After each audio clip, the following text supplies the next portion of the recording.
say, I don't know how many Comic-Cons you guys have been to, but the weather's great for this one. Yeah. This is, I couldn't ask for better weather, so.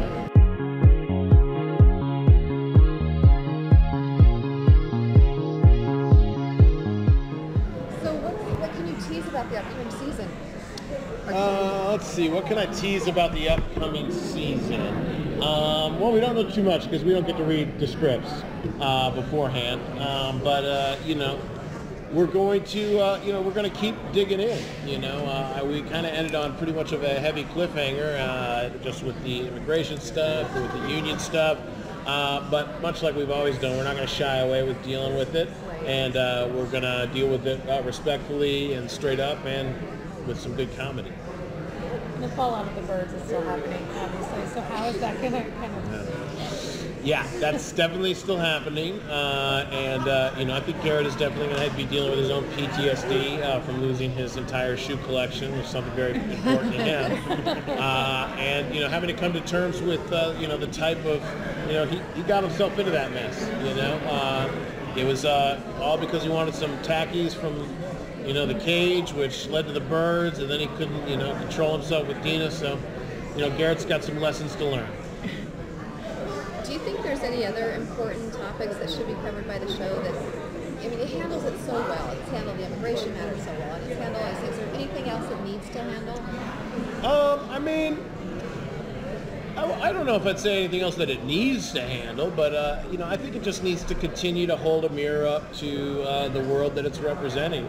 So, I think as long as we're being honest and keeping the show grounded and, having fun with it, I think we're doing the right thing and we're doing what we need to be doing. Did the script shock you?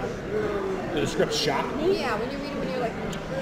No, I don't get shocked. By the scripts. I definitely, with the, after reading the, Mateo getting arrested by ICE script, I was impressed and excited that we were going to actually do it, on screen instead of have it be sort of like, oh, this happened and we didn't see it, because it's, not super funny, but, I enjoy it. So, I definitely, don't get too shocked. But I'm a big fan of The Walking Dead, so it's pretty hard to shock me. That'll do it. So the show does a good job of mixing up who's working with who for the different characters. Yeah. Is there anyone that you'd really like to work more with that you have a lot of fun? Well, I always have a lot of fun with Mark McKinney. I'd always love to see anytime Garrett and Glenn can get together. I think this always makes for a fun storyline. Obviously there's a lack of representation for differently abled people on television. Yeah. And so what do you hope that the character of Garrett is doing for that community? Well, I hope that it's showing a character who is differently abled and somebody who uses a wheelchair in a positive light, and also in a light of as just one of somebody else. Just somebody else who's working in the society, and the character isn't based off of, well, he's a guy who uses a wheelchair. It just happens to be a part of his character. The same with people who use wheelchairs. It's not their entire identity.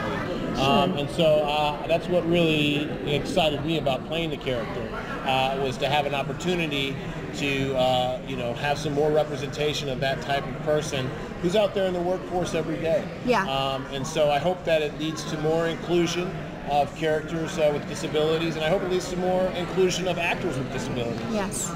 Thank you. Have you had any super interesting fan reactions? Yes, not necessarily because he's in a wheelchair, but because of just the situation that you guys are in. All of the fan interactions are super interesting. We do this show on a set, and there's no live audience there, and we wrap when we go home, and I watch the episodes at home with my wife and my daughter or something. I do a lot of live theater. That's where I kind of came from. So I don't really get that interaction too often. And so to come to something like Comic-Con or even on social media, every time there's a cool fan interaction, it's always very interesting. What people connect to. tons of guys who are bald with beards who are like, hey, dude, thanks, bald guy with beard on there. Hey, cool, So, it's great. Anytime you realize that you've connected with somebody, it's a really satisfying feeling, and I think the reason why a lot of us have gotten into this field of work. I feel like the show has gained new followers and new watchers and new audience every season. What's that like to feel that growth? It's great, because it's something that we all thought was great to begin with.